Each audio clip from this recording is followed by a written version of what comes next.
Synthèse spiritualiste doctrinale et pratique. Léon Denis. À propos du livre. Sous forme de questionnaire. Libraire des sciences psychiques. Rue Saint-Jacques, 42. Paris, 1921. À propos du livre. Cette synthèse, ou plutôt ce catéchisme spiritualiste, n'a qu'un seul mérite, celui d'être idéalisé et organisé selon l'ordre naturel des idées.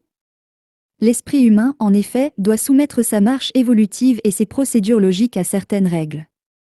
Il est dans sa nature de ne passer à une seconde vérité qu'après avoir assimilé la première, et de parcourir ainsi toute la série des principes sans omettre une seule connexion. Ainsi, les vérités premières n'exigent pas que celles qui les suivent soient comprises. Et l'erreur que commettent la plupart des hommes supérieurs, les auteurs de livres élémentaires, est de leur appliquer la méthode scientifique qui régit leur propre conception et étude.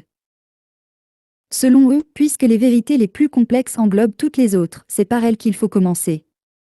Il s'agit évidemment d'une démarche scientifique, puisque la science consiste à partir d'une vérité composite pour arriver à une vérité plus simple, plus élémentaire. Cependant, ce n'est pas le processus naturel, ni la marche instinctive de la raison.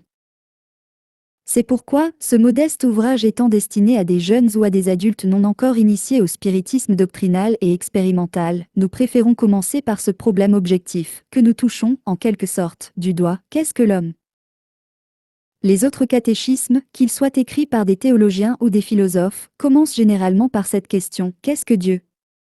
C'est plus solennel, mais beaucoup moins pratique. Il est infiniment plus logique de commencer par les vérités élémentaires, celles qui sont au niveau des intelligences les plus modestes, et de s'élever progressivement jusqu'à la notion de Dieu et aux vérités supérieures qui sont comme un reflet de la puissance suprême. Ainsi l'alpiniste commence son voyage au pied de la montagne, interrogeant les fleurs et les mousses qui recouvrent les premières pentes, puis, à mesure qu'il monte, il voit le ciel se rapprocher, l'horizon s'élargir, et atteint enfin les sommets que la neige recouvre de sa blancheur immaculée. Ainsi, ceux qui lisent ce livre, dont les premières lignes sont simples, en manipulant ces pages, atteindront également les régions les plus élevées et finiront par atteindre les sommets transcendants de la métaphysique éternelle. Nous avons voulu composer cette œuvre selon l'ancienne méthode dialoguée, avec des questions et des réponses. C'est la forme la plus populaire et la mieux adaptée à l'esprit des enfants, bien que ce livre, comme nous l'avons dit, soit également destiné aux personnes de tous âges, car l'homme reste toujours un enfant, c'est-à-dire ignorant des grands problèmes. Les catéchismes ont un avantage, ils unissent la simplicité de la forme à la majesté de la doctrine. Ils sont à la fois l'humble ruisseau où s'abreuve la colombe et le lac profond où s'abreuve l'aigle des hautes altitudes, jetant un regard impassible sur les eaux comme il contemple le soleil. À notre avis, un tel livre manquait. La doctrine dispersée dans les groupes, diffusée dans les révélations médiumniques de tout degré et de toutes sortes, avait besoin d'être, pour ainsi dire, réunie, récapitulée avec simplicité, concision et clarté. L'Esprit souffle où il veut, quand il veut, selon les courants de l'inspiration divine, telle est la loi de toutes les révélations supérieures, faites aux hommes.